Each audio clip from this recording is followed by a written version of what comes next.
আসসালামু আলাইকুম রহমতুল্লাহি ওবারাকাতু।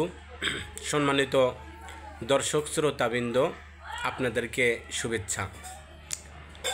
সম্মানিত দর্শক শ্রোতা, ইতিমধ্যে আপনারা জানতে পেরেছেন যে বাংলাদেশের রাজনীতিতে যে কোনো কেউ রাজনীতি করতে পারে।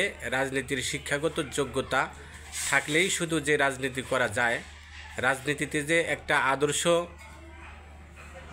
উপরে অটল থেকে, নীতির উপরে অটল থেকে রাজনীতি করতে হয়।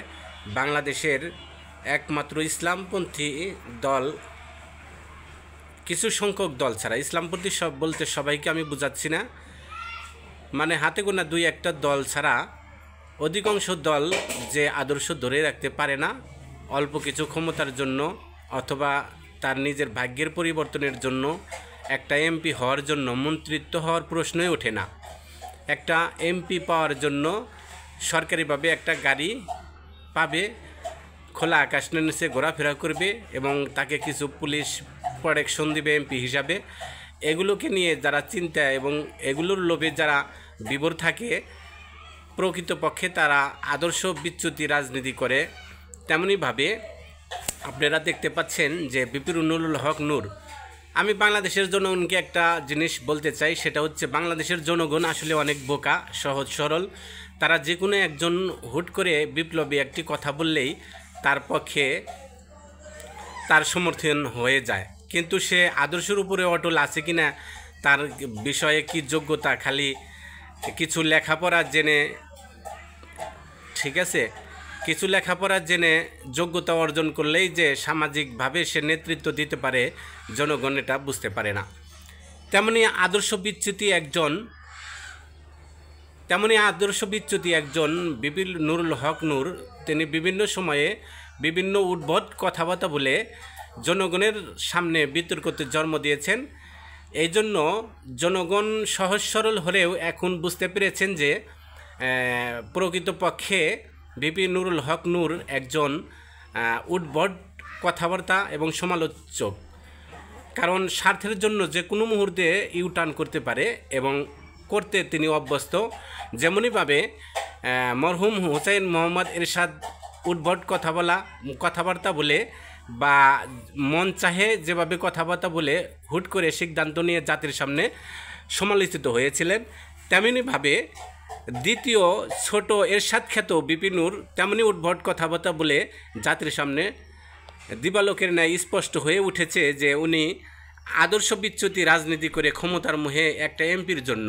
কারণ তার যে জনসমর্থন হওয়ার কথা ছিল, সে যদি আদর্শ এবং নীতি অনুসরণ করে রাজনীতি করত, তাহলে বাংলাদেশে মানুষ তাকে অবশ্যই ভালোবাসতো।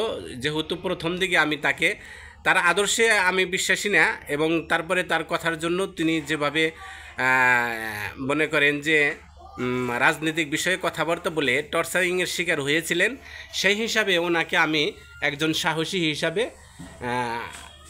বিপ্লবী একজন নেতা হিসাবে আমি ওনাকে মনে করেছিলাম। কিন্তু অত্যন্ত দুঃখের এবং পরিতাপের বিষয় যে উনি একজন সাহসী নেতা তো দূরের কথা, একজন উদ্ভট কথাবার্তা সমালোচক একজন ব্যক্তি হিসাবে পরিগণিত হয়েছে আমার কাছে। আর জাতিকেও উনি ওনার ইউটার্ন বক্তব্যের জন্য জাতিও ওনাকে বুঝতে বা চিনতে পেরেছেন।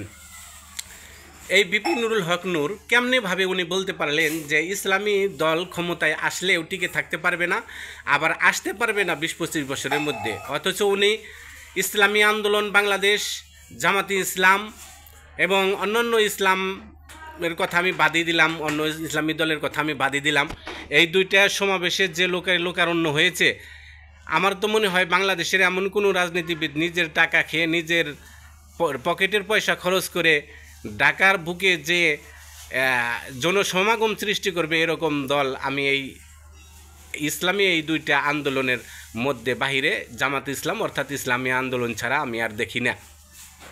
তবে হ্যাঁ, আপনাদের কাছে আমি দৃষ্টি আকর্ষণ করে বলছি যে বিপিন নুরুল হক নূর একজন ক্ষমতালোভী। সে তার নিজের অস্তিত্ব নিজেই ধরে রাখতে পারে নাই, বিভিন্ন সময়ে বিভিন্নভাবে সমালোচিত হয়ে তার নিজের যে সাথের লোকগুলা তার সঙ্গী সাথী তাদেরকে হারিয়ে তিনি এখন একক হয়ে গেছেন। কারণ এনসিপির যে নেতাকর্মীরা আছে এগুলো সবই বিপি নুরের হাতের তৈরি, কিন্তু তার উদ্ভট কথাবার্তার কারণে তাদেরকে ধরে রাখার না কারণে আবার এনসিপি করতে হয়েছে। আর বিপি নুরুল হক নূরকে আপনারা সম্পূর্ণভাবে উনি জাতীয় রাজনীতির নেতা হিসাবে দাবি করেন, কিভাবে দাবি করেন আমি বুঝতে পারি না। আপনারা তাকে বয়কট করুন। সম্মানিত দর্শক শ্রোতা, আমার চ্যানেলটি আপনারা সাবস্ক্রাইবার করবেন, আমার পাশে থাকবেন। আমি রাজনৈতিক ব্যাখ্যা বিশ্লেষণমূলক সময়ের প্রেক্ষাপটে যে কথাগুলো আসবে আপনাদের সামনে উপস্থিত করব। আসসালামু আলাইকুম।